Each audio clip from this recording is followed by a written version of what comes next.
Okay, so then what is the alternative? What is the Islamic alternative? First of all, rather than understanding yourself as an individual citizen, we understand ourselves as servants of Allah subhanahu wa ta'ala. That is the most fundamental thing. We don't even belong to ourselves. We belong to Allah subhanahu wa ta'ala. Allah subhanahu wa ta'ala tells us that every breath that we take has to be for Him. That every decision we make, every action, every act of worship, of course, it has to be for Him and for Him alone. And that's our higher calling in the world, that if we have an allegiance or an affinity, the ultimate affinity is to God, is to the Creator.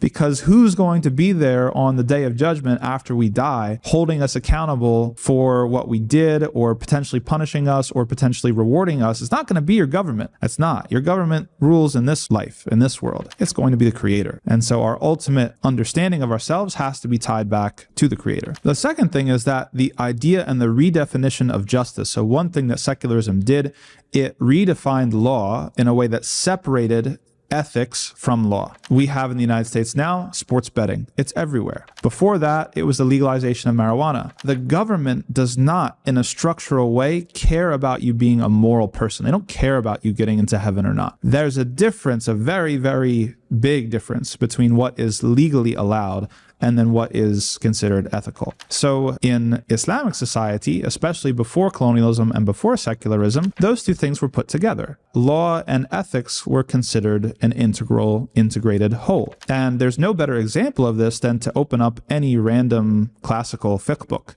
right? And fiqh is often translated as Islamic law. But what's the first chapter in a book of fiqh? It's not having to do with penalties or fines or punishments.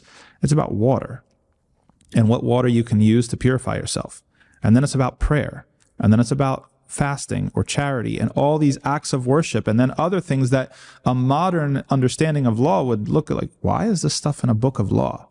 Well, that's exactly the point, that Islam puts all these things together, because your moral capacity to pray to Allah and render your gratitude to Allah, the duty, the original meaning of religion, the duty you owe to your Lord, that is how you build the capacity to follow criminal law and not kill anybody and not steal and do these other things. So they're all together. Whereas secularism also changed our understanding of family so that we think of ourselves more as individuals and autonomous individuals. I think about what's my education and my major and my career, and I'm going to move across the country, or I even might move to another part of the world just for a job.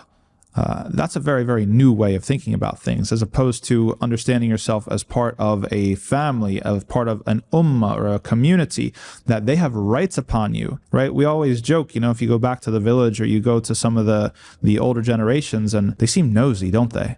Right? You come back and they're like, what were you doing? Where'd you go? Hey, what were you doing there? What are you doing tomorrow? And we feel uncomfortable about this because we're very secular. So we think that, like, listen, don't be in my business like that. I don't want to, share that information with you. But that harkens back to an older way of doing things, where there was an understanding that there was a mutuality, that they had rights upon you and you had rights upon them, and you weren't just an individual floating through space. As we know, the Prophet ﷺ talked about, your mother, and talked about how paradise is at your mother's feet, and talked about the rights of your parents. And there was a companion who was making tawaf around the Kaaba, and he had his mother on his back, and he asked somebody else, have I repaid her for what she's done for me? And he said, no, you'll never repay her. You haven't even repaid her for a single breath or a single pang of labor that she felt when she was delivering you. That's a very non-secular way of looking at family and your obligations to family. And of course, our ideas of freedom and control have changed completely. That we've been told, and part of what secularism sells as one of its selling points is that, well, we live in a freer society. We don't have witch hunts anymore.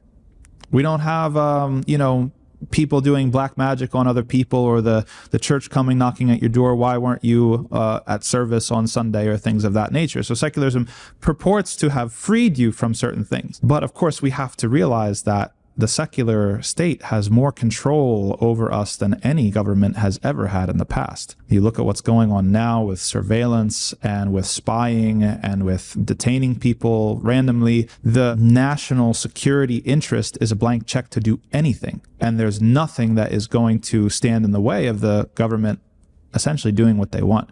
So it's not accurate or fair to say that secularism made us more free. It did not whatsoever. In fact, it only changed the pattern of constraint.